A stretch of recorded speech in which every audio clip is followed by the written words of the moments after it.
Hello everyone, welcome to my channel. तो आज हम लोग देखेंगे एनोंसिएटर पैनल कैसे काम करते हैं। तो ये हमारे सामने एक 12 विंडो एनोंसिएटर पैनल है। तो इसमें बेसिकली हम लोग पैनल को पहले फिजिकली देख लेते हैं, उसके बाद हम लोग इसका वायरिंग डायग्राम समझेंगे।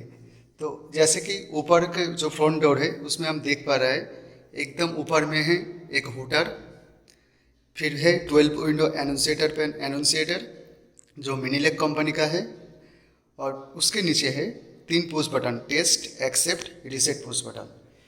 इसमें हम लोग जैसे देख पा रहे हैं यहाँ पे हमारे पास है 3 टर्मिनल। यहाँ पे टर्मिनल नंबर है P, N और E।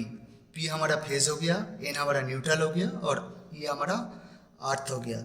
फिर P और N यहाँ से घूम के इधर से घूम के डक्ट के थ्रू इधर से जाके इधर से घूम के ऊपर से आके एमसीबी के एक पॉइंट में लग रहा है। आप लोग देख पा रहे हो यहाँ पे P है, यहाँ पे N है।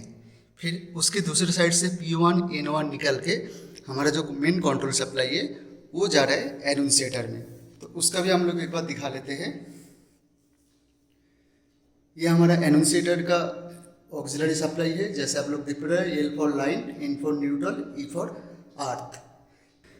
फिर यहाँ पे 2 रिले है जो आउटपुट रिले है। जब भी एनोंसिएटर एनर्जाइज होगा तो ये रिले भी एनर्जाइज हो जाएगा। तो ये हमारा एनोंसिएटर का बैक साइड है जो टर्मिनल से, और ऊपर में हमारा बाकी का जो टर्मिनल है वो है। वो क्या है पहले हम लोग देख लेते हैं।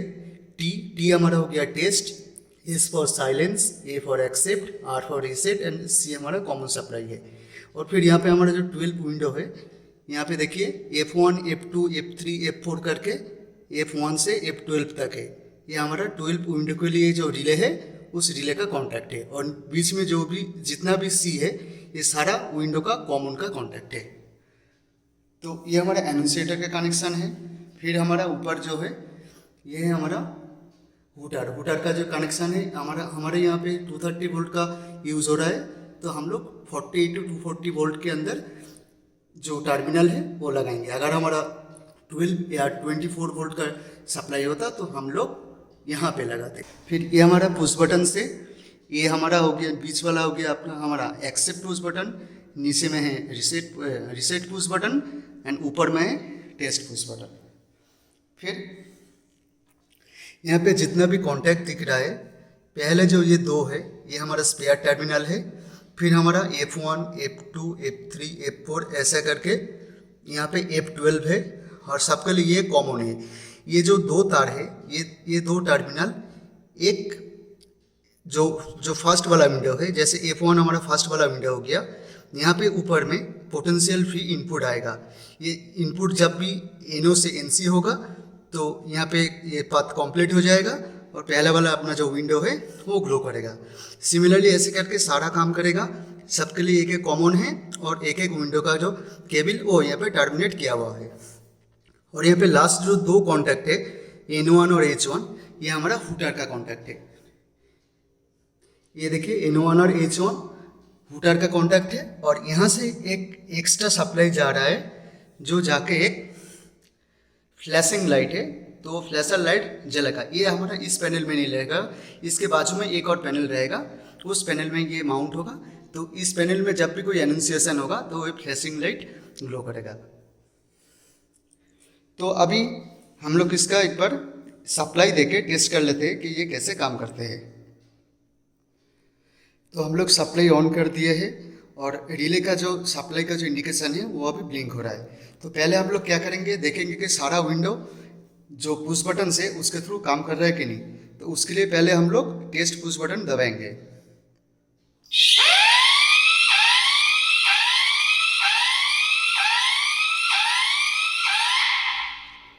तो टेस्ट दबाने से हम लोग जैसे देख पाए कि सारा विंडो ग्लो कर ब्लिंक कर रहा था, और इधर जो अपना हुटर है ये भी बज रहा था, सारा विंडो ब्लिंक हो रहा था, ये हुटर बज रहा था, और ये जो फ्लैशर लाइट है ये भी जल रहा था।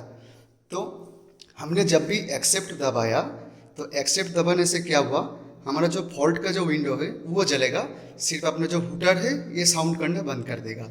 और ये जो विंडो ये तब भी रिसेट होगा जब जो फॉल्ट जनरेट हुआ था वो फॉल्ट क्लियर होगा, नहीं तो ये विंडो हम लोग रीसेट नहीं कर पाएंगे।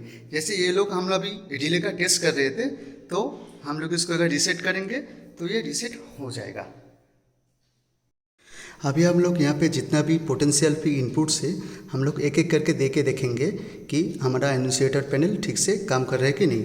तो यहाँ पे जो अपना F1 है और कॉमन है, हम लोग पहले इसको शॉर्ट करेंगे।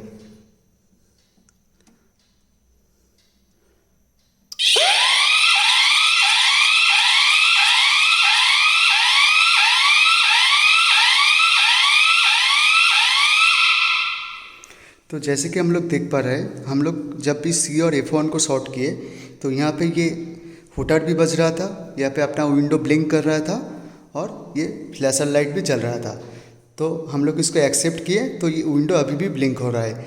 हम लोग क्या किए, यहाँ से इस टर्मिनल से जो इस वायर से शॉर्ट किए थे वो वायर हटा लिए, पर जब फील्ड में ये कमीशनिंग होगा तो वहाँ पे जो फॉल्ट जो जनरेट हुआ है, जब तक ये फॉल्ट वहाँ से क्लियर नहीं होता है हम लोग इसको एक्सेप्ट तो कर पाए, पर ये जो विंडो अभी ब्लिंक हो रहा है ब्लिंक नहीं हो रहा है सॉरी, तो ये जो विंडो अभी जल के रखा है इसको हम लोग रीसेट नहीं कर पाएंगे। पर अभी हम लोग यहाँ से जैसे टेस्टिंग कर रहे हैं तो ये जो वायर हम लोग हटा लिए तो हम लोग इसको रीसेट कर पाएंगे। ये जैसे हम लोग रीसेट दबाया तो ये बंद हो गया। तो अभी इसका हम लोग ऐसे करके सारा विंडो कोई भी से देने से ये जलेगा। जैसे हम लोग अभी F6 को दे रहे हैं।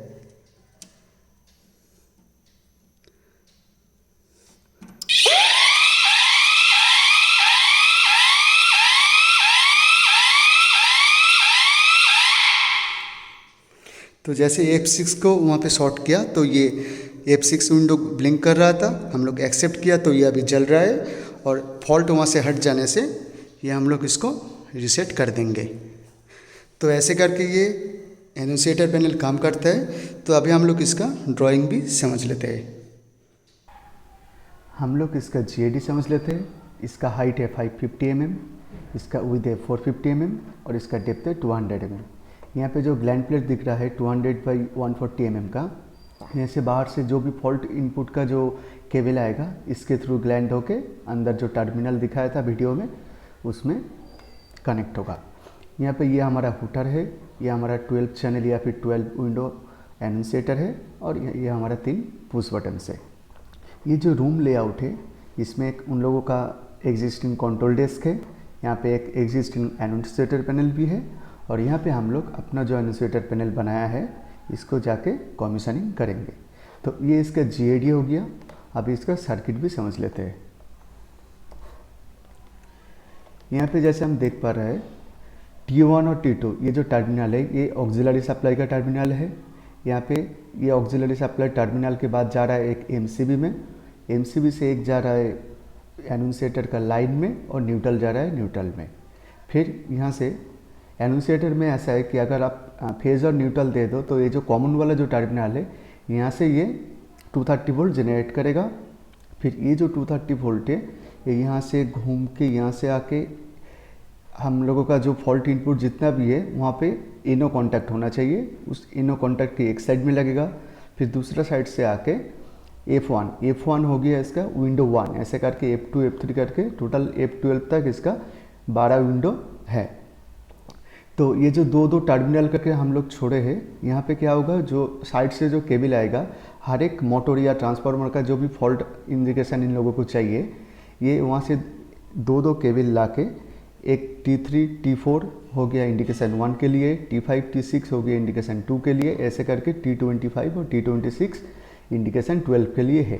तो इसमें जब भी ये लोग आके 12 पोटेंशियल फ्री इनो कॉन्टैक्ट लगाएंगे यहाँ पे, ये जो इनो कॉन्टैक्ट है ये ट्रांसफार्मर या मोटर के साइड में रहेगा और वहाँ से केबल आके यहाँ पे टर्मिनेट होगा। तो जब भी कोई फॉल्ट जनरेट होगा, मान लो कि इंडिकेशन 1 एक मोटर का हाई टेम्परेचर का ट्रिप का इंडिकेशन है, तो जब भी मोटर का high temperature winding temperature high होगा और वहाँ पे वो ट्रिप सिग्नल जनरेट करेगा, तो ये जो इनो कॉन्टैक्ट है ये NC हो जाएगा, फिर यहाँ से जो इंडिकेशन 1 है ये ग्लो कर जाएगा। ऐसे करके सारा में एक ही प्रोसेस में काम होगा। फिर इसका पुश बटन का देख लेते हैं। पुश बटन में भी T फॉर टेस्ट हो गया, A फॉर एक्सेप्ट हो गया, R फॉर रीसेट हो गया। यहाँ पे एक कॉमन है, कॉमन से जाके 3 जो पुश बटन है टेस्ट, एक्सेप्ट, रीसेट, उसका एक एक एंड में लग रहा है। दूसरा एंड से आके एक टी में, एक ए में और एक आर में लग रहा है। तो जब भी हम लोग वहाँ पे टेस्ट दबा रहे थे तो टी में इस सी से जाके 230 होके यहाँ से सर्किट कंप्लीट हो रहा था और इसमें सप्लाई जा रहा था और ये काम कर रहा था। ठीक वैसी तरह एक्सेप्ट में जब मतलब यहाँ पे अगर टेस्ट में आप सप्लाई दोगे तो वो टेस्ट का काम करेगा और सारा विंडो ग्लो करेगा। एक्सेप्ट करोगे तो ब्लिंकिंग बंद हो जाएगा पर सारा विंडो ग्लो होता रहेगा। और जब रीसेट दबाएंगे हम लोग तो सारा विंडो जो ग्लो करके रखा था वो बंद हो जाएगा।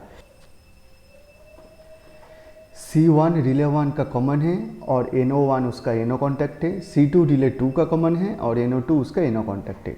हम लोग यहाँ से एक फेस का सप्लाई लेके C1 में दे दिए, NO से होके एक हुटर में चला गया, एक यहाँ पे टर्मिनल में चला गया।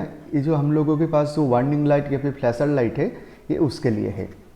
और हुटर में एक न्यूट्रल चाहिए तो यहाँ से हम लोग न्यूट्रल उठा के हुटर में भी दे दिए और वार्निंग लाइट के लिए भी एक टर्मिनेट कर दिए। ये 12 विंडो में से जब भी कोई भी एक में फॉल्ट जनरेट होगा तो ये जो NO कॉन्टैक्ट है ये NC हो जाएगा, ये हुटर बजने लगेगा और वार्निंग लाइट में भी 230 सप्लाई चला जाएगा। फिर हम लोग इसका टर्मिनल देख लेते हैं। T0 से लेके टोटल 28 टर्मिनल है और हम लोग यहाँ पे लिख भी दिए हैं। जैसे PN हमारा ऑक्सिलरी सप्लाई हो गया, F1C, F2C, F3C ऐसा करके F12C तक हमारा 12 फॉल्ट सिग्नल इनपुट हो गया और लास्ट में जो 2 है ये वार्निंग लाइट के लिए टर्मिनल है। तो ये हमारा जो एनुंशिएटर पैनल है इसका सर्किट डायग्राम है। मैं इसका गूगल ड्राइव का लिंक भी डिस्क्रिप्शन में दे दूंगा। होप आपको ये समझ में आ चुका होगा। अगर कोई भी कन्फ्यूज़न है तो आप मुझे कमेंट करिए, मैं उसका रिप्लाई करूंगा। जल्दी मिलते हैं नेक्स्ट वीडियो पे।